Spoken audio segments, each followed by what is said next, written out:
What a headshot! What a head! How's it guys, this is Dayvy, FPL, and welcome back to the Fantasy Premier League video here on my channel. Now in this video, I'll be taking you guys through my transfer plan for the upcoming Game Week 5. So Game Week 4 has just concluded, and to say it was a disaster would be an understatement. I have a total of 1 return from my entire team. So hopefully for your guys' teams it wasn't that bad and you got a few more points, but I'll be taking you through that Game Week 4 review to start off the video. Then hopefully quite quickly we'll be jumping into the Game Week 5 goodness, where I'll be discussing my team selection and my current transfer plan. So if that's something you guys are interested in, sit back, relax, and let's get straight into it. So as mentioned, Game Week 4 was an absolute disaster. I got a massive 40 points, and the majority of that was scored by one player. Yes, Erling Haaland, my captain. So comment down below if this game week was good, if it was bad, or if it was excellent. This is a safe space to showcase your game week scores. So I'm pretty sure that you guys probably got more than me. I got a total of 40 points, and with only 0.3 left in the bank, we can't really do many upgrades for game week 5. So the bench this week actually outperformed some of my other options. Winks with a massive 2 points could have been a haul. Now unfortunately, Harwood Bellis and Ben Johnson both were benched for this fixture, so I have 0 defensive coverage if they continue to be benched. So we might actually be forced into an early wildcard because our cheapest defenders aren't playing, as you might need some coverage in the upcoming game weeks. So let's go on to that starting 11 where nothing much happened, starting off with Henderson between the sticks with a massive 1-pointer in a game against Leicester at home.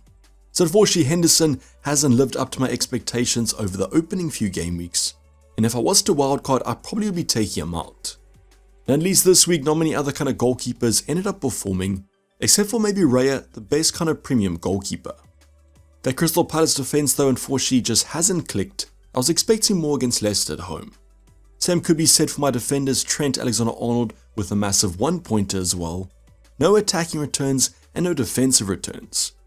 So any game week after an international break is usually pretty lackluster, and so was the Liverpool performance against Forest. Now they conceded quite a late goal to a counter-attack, which might have been a little bit unexpected, but didn't offer much going forward either.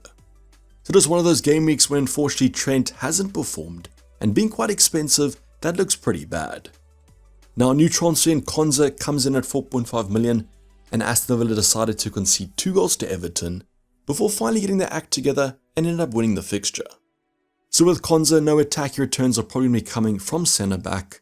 Probably should have gone for Lewis Dunk, who kept a clean sheet. Then Pedro Porro couldn't save our game week in that Sunday North London derby, losing 1-0 to Arsenal. So I did have some expectations as the first half kind of concluded. The clean sheet was still intact, and I guess he only conceded 1 goal. Any attacking return would have resulted in bonus as he had a great game. Unfortunately, no FPL points to kind of show for it, pretty disappointing, but I guess it was against Arsenal. Then our midfield department got even worse. Our new transfer in, Salah, ended up blanking, and the player we replaced him with got an assist. So I mentioned this over on Twitter, but if you guys look at my kind of transfer plan, I took Gabriel out for Konza as well as Saka to Salah. Both those 2 players ended up returning, and the players I brought in didn't. So Gabriel with that massive kind of I think 15-pointer clean sheet goal and 3 bonus, Konza couldn't keep up with him. Now even if I did another transfer plan, I probably would have ended up benching Gabriel anyways, so not too mad about those points, but the Saka points do sting a little bit. Was always the risk there. I just thought that Liverpool and Salah would do better at home, and I want them for next week anyways. Then massive disappointment, Eze against Leicester at home, similar to Henderson. This was a great fixture. What made this even worse was Palace won a penalty, but Mateta ended up taking it. So I thought that Eze was on penalties, just one of his advantages at his price point, so to now lose penalties is quite unfortunate. In the future game weeks though, it seems like him or Mateta will be taking them, but can't really rely on that fact. So a little bit of a differential there with a very lovely fixture, expected more from Eze. Same could be said about Rodgers, but he does come in a bit cheaper at 5.0, but I think he's been the only player to have 4 blanks and still go up in price. The fixtures do still look good though. Aston Villa are at least scoring goals, just wish that Rodgers was more involved. Also wish that Jota walked a bit slower when he was substituted, as 8 more seconds he would have had 3 points. Now I know 3 points at the end of the day might not be that great, but when you are scoring only 40 in a game week, those extra 2 points might matter, and therefore Luis Diaz outperformed him. So it might be a little bit unfortunate there with not getting 3 points, But overall Liverpool just looked very bad. I mean, if I was to tell you Salah, Jota against Forest at home, Eze against Leicester, Rodgers against Everton at home, I would have never told you that all of them would have ended up blanking. Just I guess how the game week did go was a very bad one. At least we captained Erling Haaland. So Haaland ended up scoring more than 50% of our points for game week 4 with a lovely 2 goals against Brentford. Now it was quite unfortunate actually to not score a hat-trick. This would have been back-to-back ones. He hit the post on one of his shots towards the end of the fixture, which would have been absolutely insane. At least we own him, captain him, he was our best performer. Seems like the perma captain option at the moment. Now to make the game week even worse was going to be down to our last 2 strikers. First of all, Isaac, who was subbed at half time. Now the reports are a little bit conflicting. Some people have been saying it was a nosebleed, some people have been saying it was an eye fracture. All I know is he only played the first half though. Really needed him to kind of save our game week after some pretty bad performances, so the 1 pointer stings even more. Was a little bit of a differential even with how many people sold him, but I got 1 point and 1 price drop. Then to make matters even worse, Muniz wasn't even in the starting 11, he was benched for Raul Jimenez, a possibility we actually discussed. Now Raul Jimenez even scored in this fixture, and therefore I think Muniz has lost his place, so we need to sort that out in the transfer plan. But these 2 kind of players summed up game week 4, very disappointing. But as mentioned, it's a safe space, comment your scores down below. No rank, as I've only been announcing that around game week 10.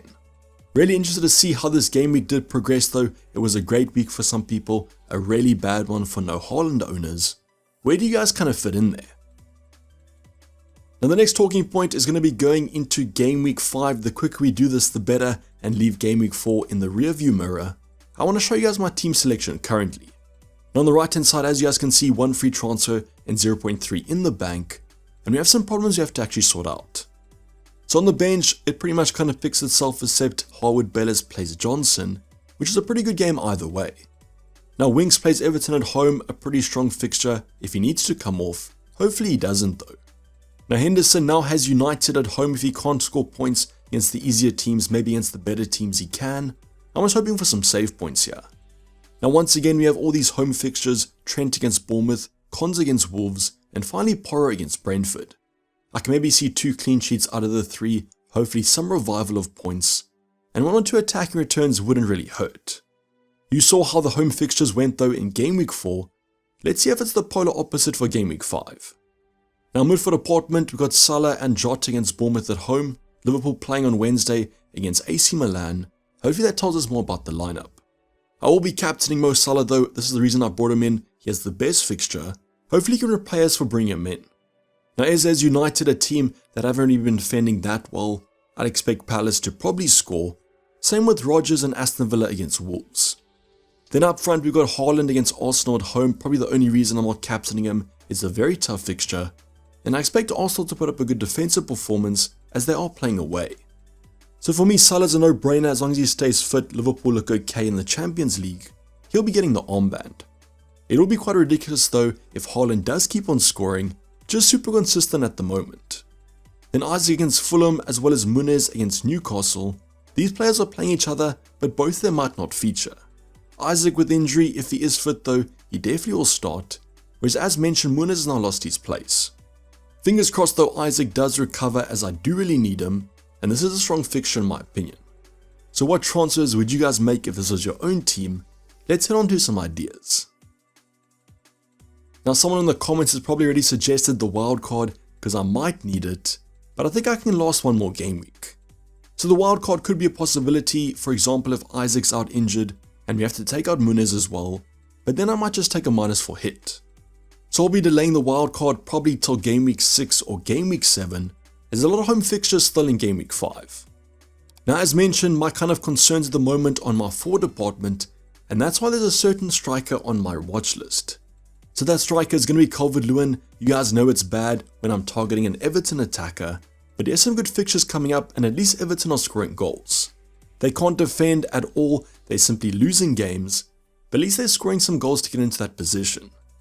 So Calvert-Lewin comes in cheaper than Muniz does and therefore is a very like-for-like switch, hopefully with some more points though.